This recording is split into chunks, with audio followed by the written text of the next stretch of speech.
the sounds of a lively conversation in Jim McDermott's classroom. McDermott teaches American Sign Language, but most of his students are hearing persons. While education is important, many just want to be able to talk to their friends and coworkers. I have a friend now who's deaf, and we can carry on a complete conversation. It's fine, but I know it's not correct, like it's not English to ASL correct. So I'm kind of looking forward to actually being able to talk to a deaf person and maybe them not having to strain so hard to try and figure out what I'm saying in English.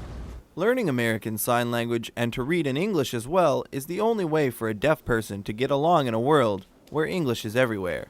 For McDermott, though, it's not just about starting a program to teach a language, it's preserving a culture that McDermott grew up with. McDermott attended a school exclusively for deaf students in Amherst. For them, deaf culture wasn't class, it was reality. It was boring at home if your parents can't communicate with you and your friends are all hearing and they don't sign. And then when you went to a deaf school, then everybody could sing, so everyone could sign, we were all the same, so we could play together and communicate together, so it made it much easier. Now deaf students attend their neighborhood schools with the aid of an interpreter. These students and their friends and teachers communicate through the interpreters every day. And that was different from my time. We didn't have that.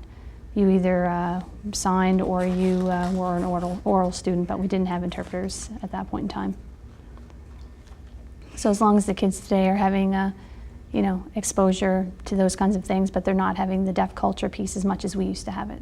While McDermott certainly doesn't want to return to the days of all deaf schooling, he does feel it's important to preserve the deaf culture he grew up in. That's why he started a deaf studies program at the new Dartmouth waterfront campus of Nova Scotia Community College.